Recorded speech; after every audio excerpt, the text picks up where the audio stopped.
Without any further ado, I'm going to introduce the minister, and the emphasis there is without any further ado. You've seen a wonderful letter from Premier Daniel Smith, who's recognizing not just this conference, but the relevance of the industry to economic diversification in the province. And so we have a appointee or a representative from the government, that is the Minister of Agriculture, R.J. Sigurdson, and he does go by R.J. So come on up on the stage, introduce yourself, and let's hear the wisdom that you wish to share with us.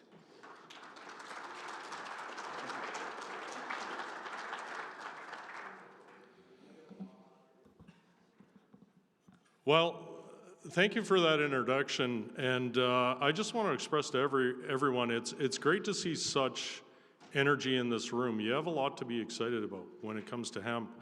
I, of course, want to formally bring greetings on behalf of Premier Smith and my government colleagues. It's also just nice to be in a room. I see a lot of friendly faces out there, one of which a previous MLA that I served with. It's great to see you again, Mark. And as I'm here today, I hope you can understand that our government really is focused on that economic diversification. And I just, before I get into my speech, just wanted to say, I do believe that agriculture poses the greatest possibilities for economic diversification and GDP growth. It's a very exciting time, and it's a very exciting industry, and there's a lot that we can continue to grow here in Alberta.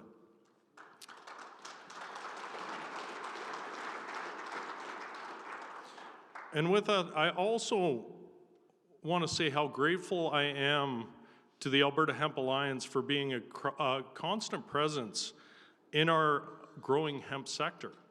Of course, many people may think it's new and emerging, but hemp has been around for a long time. But to see the re-emergence, the energy that is coming behind this, the investment, the innovation, I think it's very exciting. So I want to as well thank the Alberta Hemp Alliance.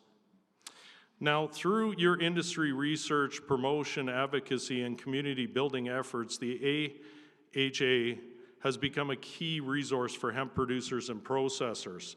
And this conference is an exciting opportunity to learn about the innovative work being done with hemp across the province, from making textiles more flame resistant, to making cars lighter and stronger, with hemp fiber interiors. This is truly incredible work. I was also excited to learn that the panels this weekend will cover important topics like financing opportunities and an overview of the international hemp market. This conference is a shining example of the collaborative spirit within the hemp sector, and with producers, processors, investors, and government working together, I'm confident that the Alberta hemp industry will continue to make great strides and grow here in the province of Alberta. As you all know, Alberta is a key leader in growing industrial hemp in Canada, with long hours of sunshine and cool nights helping to provide prime conditions for hemp cultivation.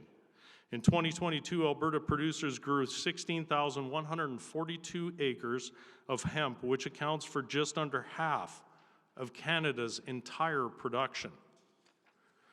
And as of 2022, the estimated value of hemp seed grown in this province is about 20 million. Now, these are impressive numbers that would not be possible without the hard work and dedication of our producers and processors. In addition to our current success, I also believe in the future of hemp in Alberta. Hemp is a multi-billion-dollar industry in Alberta and well-positioned to capture more of the global market share. To make that happen, Alberta's government will continue to support the growth and development in the province's agriculture and agri-food economy. One of the ways we're doing this is by helping investors connect with our agri-processors. We're letting investors know that Alberta offers a welcoming business climate and an innovative research and development capabilities. And at just 8%, our corporate tax rate remains the lowest in Canada. Last year as well, we launched the Agri-Processing Investment Tax Credit Program. This program aims to make the province a preferred destination for large-scale, value-added agricultural projects. And I have traveled to Asia as one of my first trips, and we see that now through the Agri-Food Processing Investment Tax Credit, the great processors, farmers, and ranchers that we have here, Alberta is now a beacon for investment. And hemp, I think, has a great opportunity to grow. Now, this government is building on our province's competitive advantages and creating even more reasons for agri-processing companies to invest in Alberta. Now, through this tax program, we will maximize opportunities to grow our economy and create even more jobs for more Albertans. Now, lastly, I encourage producers and processors in the hemp industry to take advantage of the programming available through the Sustainable Canadian Agricultural Partnership. Two programs in particular that are well suited for the industry are the Value-Added Program and the On-Farm Value-Added Program. These cornerstone offerings through Sustainable CAP provide funding to help primary producers and value-added processors increase sales, expand capacity, build new market opportunities, and create jobs. The intake for both of these programs will reopen in April, and I just want to say thank you to each and every one of you for taking part in this conference. Your work happening here is really the key to success in Alberta. Your hard work is creating those jobs. It's building the industry. It's diversifying Alberta's agricultural industry.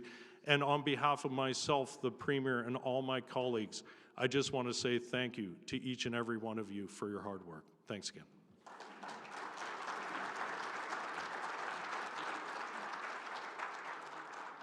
To the beacon for investment. I mean, we got to put that headline right up there. Oh, I believe so. I really do. Alberta has so much to be proud of. And really, just as a quick comment, just touch on that.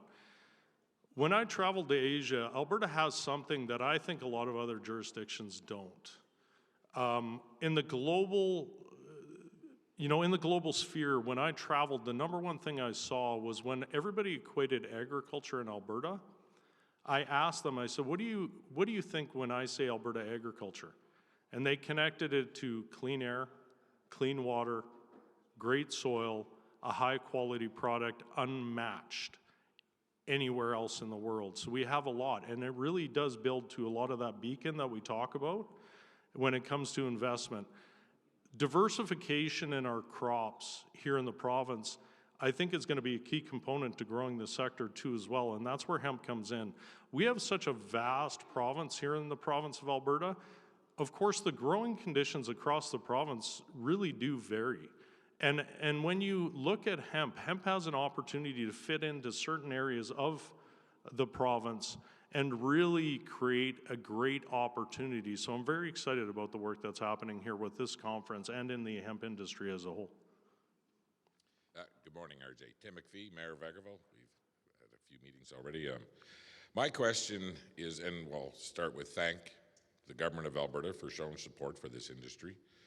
But like any other industry in rural Alberta, in which most of the large processing of hemp will be done in rural Alberta, what we always see is the lenders to support these type of facilities, because it's in rural Alberta, the evaluation at the end of the plant is not as good as if it was stuck in downtown Edmonton.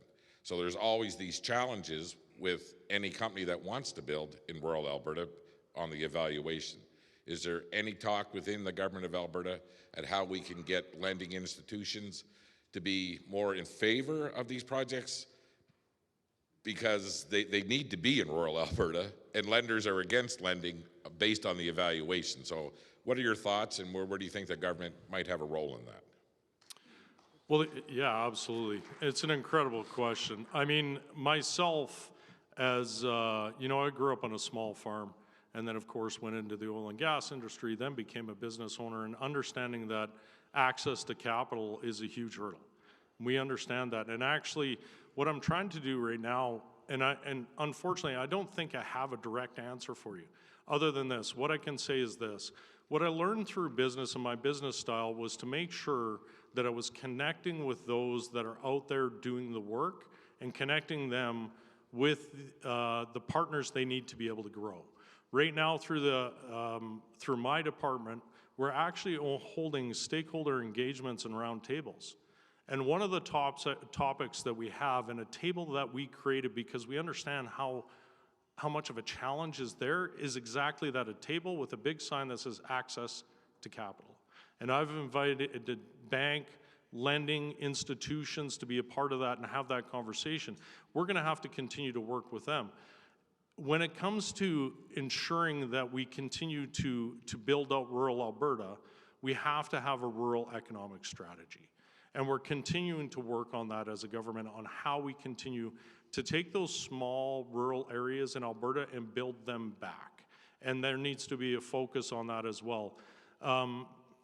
I think the opportunities for investing in rural Alberta are far greater, and this is where the conversations I've been having with investments, bankers, lending institutions over and over, and explaining to them that when you look at putting these processing facilities into rural Alberta, you end up with a lower cost of living for those employees that go out there to work.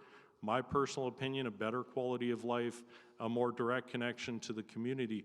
And I think it presents a lot of opportunities. So it will be continued work, and I'm looking forward to the result of the stakeholder engagements that we've held as a government right now. We've held them in Lethbridge, we had them in Calgary, we're holding our second in Edmonton today, and hopefully I'll be able to collect that feedback that we have heard and be able to start now meeting with those lending and financial institutions on what we can do as a government and how we need to work with our partners to get that investment they need, because there is, like you said, there's a big gap there for that access to capital. Okay, well, thank you very much. And before I leave, I know RJ touched on this gentleman behind me, but there's been no greater advocate in the government of Alberta than when Mark was an MLA. So I think we should give Mark a big hand for what he's done for this industry. Before Mark gets up to the microphone, I'll just say that we at times spend a lot of hours in the Legislative Assembly, and I actually feel pretty prepared coming into the conference here today because of those lengthy conversations I had with Mark, where he sat down and really presented the value proposition called Hemp in Alberta. So I do thank him. He is an incredible advocate for everything happening in the hemp industry, and I know I learned a lot from him. And now he's at the microphone, so I'm going to see if he's going to play nice or if he's going to... Well, I was just trying to butter him up there. I have to acknowledge, love is in the air. I know he knows how to ask difficult conversations, so that was just priming him to make sure he's easy on me. Jeez. Okay, so first of all, thank you for coming. It's important for this sector of the economy and this industry to be able to touch base with their minister, and I really thank you for coming out here. One of the things that I took out of being an MLA was just how tough sometimes it is for an industry or a sector or a business or a constituent to sometimes interface with government and to try to get government to be working for them. And so maybe this is a bit of a leading question because I know we were talking about it a little bit earlier. But one of the things that I experienced when trying to represent the hemp industry was how do we get that formal kind of communication going between this sector and the government on a regular basis, so that it's not something where you're coming to an MLA or coming to a minister and just they're going, who are you and why are you here? And you know, so there's some sort of a formal communication. So maybe you could expand on that a little bit because I think you've got some thinking on that. Okay, thank you. Yeah, definitely. When I first started thinking about the hemp industry in Alberta and really thinking about the next step to really formalize it in the province of Alberta, really was sitting back and taking a look at a lot of the other commodity producers that already exist and how they continue to advocate and have come together through agencies, boards, commissions together. Those commissions, once signed, sit formally under the Ministry of Agriculture and Irrigation. And what that means is a direct involvement from the minister with these commissions on a regular basis. Also allows me as well to formally represent them at federal, provincial, and territorial meetings and be able to have those conversations with other ag ministers across the country as well as the federal government, in which, of course, I do believe, from what I've heard from the industry, that there are some deregulation that could happen that is necessary to free up the industry to make it more profitable and more successful.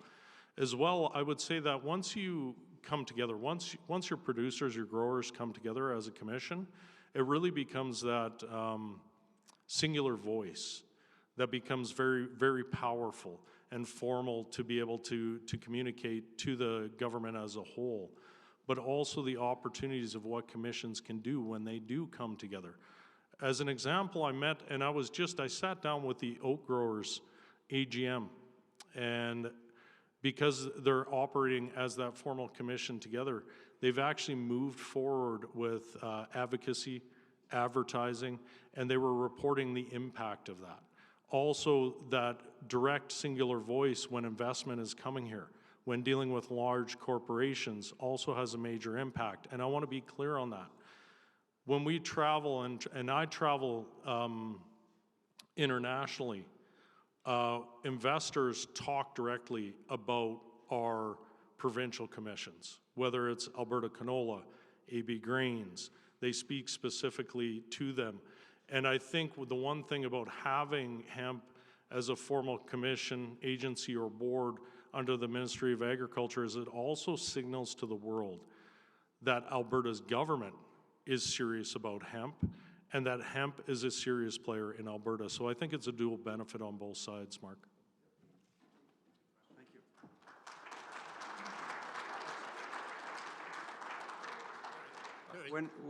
RJ, when you were doing that summary of the Alberta Advantage, the only item you forgot to mention was the acceptance of the Alberta government to help in the development of our diversification and of this industry. So thank you. We have to recognize that, and I think that's what we've just done with the applause and inviting you here. I know. Interesting to hear about the stakeholder engagement. Just for a minute, to hear about the stakeholder engagement. The population that we are becoming increasingly involved with is the Indigenous population of Alberta. And when you're doing your stakeholder engagement, I think we need to engage them in some way as well. We're really short on time, so can we be very quick with a question? It's actually just a comment. Sure. You asked me yesterday whether or not I could make a comment on how I perceived. I'm from Manitoba, so you're asking me how the fiber, or actually the hemp industry is doing overall compared to other provinces in Canada, and you guys are heads and shoulders above everybody. Excellent. Very, very well done. And that's a credit to you guys too.